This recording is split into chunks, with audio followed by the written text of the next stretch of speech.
Halo pemirsa JPR TV dari Sabang sampai Merauke, dari Miangas hingga Pulau Rote. Bertemu kembali dengan saya Anggria Ratri dalam kanal siaran berita pemerintah.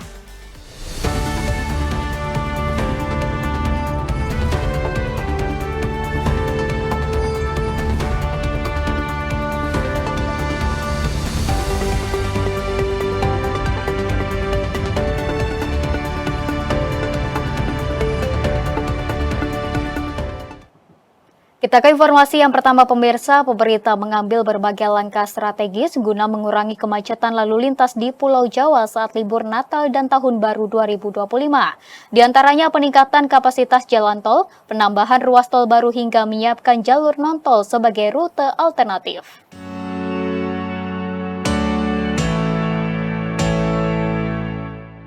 Guna mengurangi kemacetan lalu lintas di Pulau Jawa saat libur Natal dan Tahun Baru 2025, pemerintah mengambil berbagai langkah strategis. Menteri Koordinator Infrastruktur dan Pembangunan Kewilayahan Agus Harimurti Yudhoyono menyatakan, langkah ini diantaranya peningkatan kapasitas jalan tol, penambahan ruas baru dan pembukaan jalan fungsional sementara. Beberapa ruas tol baru sepanjang 47,6 km yang mulai dioperasikan mencakup tol Cimanggis-Cibitung, Cibitung-Cilincing, Solo-Yogyakarta, dan Serpong-Balaraja. Sementara untuk ruas tol yang dibuka secara fungsional adalah tol Yogyakarta-Solo seksi Klaten-Prambanan sepanjang 8,6 km. Selain itu di ruas tol Jakarta-Cikampek, pemerintah juga menambah lajur dari 3 menjadi 4 lajur di beberapa titik krusial untuk mengurangi kepadatan lalu lintas. Dengan demikian pada masa libur Nataru 2025, total 1.830 km jalan tol siap digunakan dengan dilengkapi 90 tempat istirahat dan 422 gerbang tol. Selain memaksimalkan operasional tol, pemerintah menyiapkan jalan non-tol sebagai rute alternatif bagi masyarakat. Jalan-jalan ini diharapkan dapat membantu mengurangi beban lalu lintas di jalan tol utama selama puncak liburan. Dengan berbagai langkah strategis ini, pemerintah optimis arus kendaraan selama Nataru akan lebih lancar dibandingkan tahun-tahun sebelumnya. Kita mempersiapkan berbagai ruas jalan tol, termasuk juga kita ingin memastikan manajemen rekayasa lalu lintas untuk mengantisipasi kemacetan yang mungkin terjadi. Pemirsa, Kementerian Perhubungan telah membuka posko pusat angkutan libur Nataru 2025. Acara yang dibuka oleh Wakil Menteri Perhubungan bertujuan untuk memperkuat koordinasi lintas sektor agar tercipta angkutan Nataru yang nyaman, aman, tertib, lancar, dan selamat. Pelaksanaan posko koordinasi angkutan Natal tahun baru 2024 dan tahun baru 2025 dengan resmi kami nyatakan dibuka.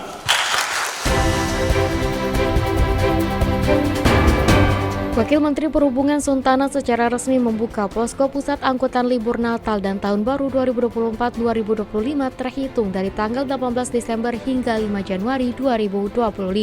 Bersinergi dengan 20 kementerian lembaga, posko terpadu ini bertujuan untuk memantau sarana transportasi dan memantapkan koordinasi kolaborasi antar petugas seluruh stakeholder sebagai upaya mewujudkan angkutan Nataru yang selamat, aman, nyaman, tertib, dan lancar. PLT Direktur Jenderal Perhubungan Darat Kementerian Perhubungan Ahmad Yani mengatakan, dalam rangka persiapan Posko Nataru 2024-2025, Kemenhub juga telah melakukan kebijakan pembatasan operasional angkutan barang, kontraflow, one way, antisipasi rekayasa lalu lintas di ruas rawan kemacetan, hingga ramcek terhadap semua sarana angkutan umum untuk memastikan kelayakan operasi. Untuk moda darat telah dilakukan penandatanganan Surat Keputusan Bersama atau SKB antara Dirjen Bina Marga, Dirjen Perhubungan Darat, Dirjen Perhubungan Laut, dan Kakor Lantas Polri dalam rangka pengaturan lalu lintas jalan dan penyeberangan selama masa arus mudik dan arus balik angkutan Natal dan Tahun Baru 2024-2025. Sementara itu pemirsa, Kementerian Perhubungan telah menyiapkan sejumlah kebijakan dalam pengaturan mobilitas di masa Natal 2024 dan Tahun Baru 2025. Wakil Menteri Perhubungan Suntana memastikan angkutan Nataru 2025 dapat berjalan dengan nyaman, aman, tertib, dan selamat selama pelaksanaannya. Kementerian Perhubungan memastikan kelancaran angkutan Nataru 2024-2025 dapat berjalan dengan nyaman, aman, tertib, dan selamat selama pelaksanaannya. Wakil Menteri Perhubungan Suntana mengatakan pihaknya telah menyiapkan sejumlah kebijakan dalam pengaturan mobilitas di masa Natal 2024 dan Tahun Baru 2025.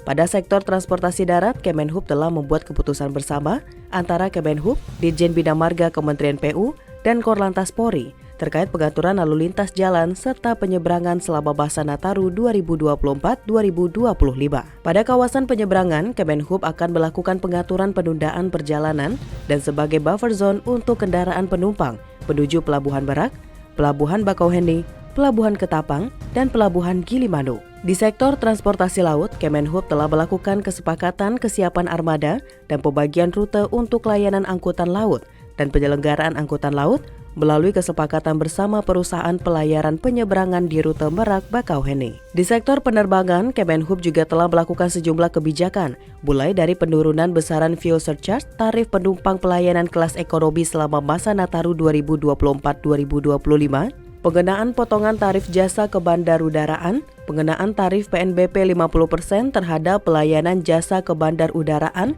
pada UPBU di lingkungan Kemenhub, dan penyelenggaraan posko terpadu angkutan udara Nataru 2024-2025. Hingga saat ini, Kemenhub telah memaksimalkan sarana dan prasarana dan meminta masyarakat agar memperhatikan kondisi cuaca dalam merencanakan perjalanan selama libur Nataru 2024-2025. Semua langkah sudah dilakukan oleh Kementerian Perhubungan dengan bantuan dari instansi terkait, Basarnas, BMKG, termasuk dari saran dan rekomendasi KNKT. Bila ada hal-hal yang di lapangan, tentu kita akan berkoordinasi secara cepat. Ya. Pemirsa, PT PLN memastikan kesiapan pasokan listrik dan keandalan listrik selama perayaan Nataru 2025 aman dan prima. Hal itu disampaikan Direktur Utama PLN Darmawan Prasojo dalam apel siaga kelistrikan Natal 2024 dan Tahun Baru 2025. PT PLN menggelar apel siaga kelistrikan Natal 2024 dan Tahun Baru 2025. Kegiatan ini untuk memastikan sistem kelistrikan andal dari energi primer, pembangkit, sistem transmisi, distribusi, hingga sistem pelayanan pelanggan.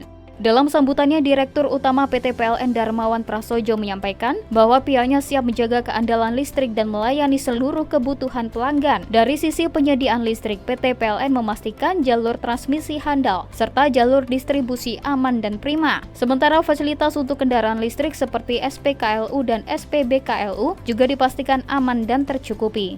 Darmawan juga menyampaikan bahwa beban puncak listrik pada momen Nataru kali ini akan mencapai 39 gigawatt. Angka tersebut mengalami peningkatan sekitar 5-8% dibandingkan tahun lalu. Sementara daya mampu pasok PLN tercatat mencapai 53 gigawatt. Artinya dari sisi kecukupan daya, posisinya sangat aman dan terkendali.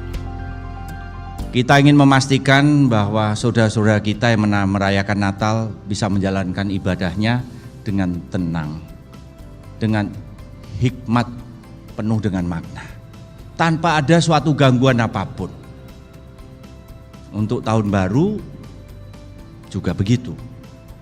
Dan juga bagi saudara-saudara kita yang mungkin mudik, bisa menikmati waktu bersama penuh dengan kebahagiaan dengan keluarga masing-masing dan bisa kembali ke rumahnya masing-masing juga dengan selamat, penuh dengan semangat kembali untuk menjalankan tugas sehari-hari.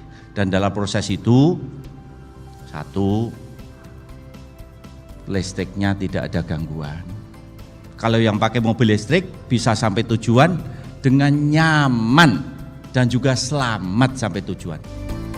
Sementara itu, dalam masa libur Nataru ini, PT PLN menerjunkan sebanyak 81.591 personil yang bersiaga di 1.853 posko seluruh Indonesia. Personil siaga ini dibekali peralatan lengkap, yakni 1.731 unit genset, 735 unit UPS, 1.206 unit gardu bergerak, kendaraan truk kren sebanyak 395 unit, kendaraan motor sebanyak 3.318 unit, dan mobil 3.756 unit. Para personil ini akan bersiaga mulai 18 Desember 2024 hingga 8 Januari 2025.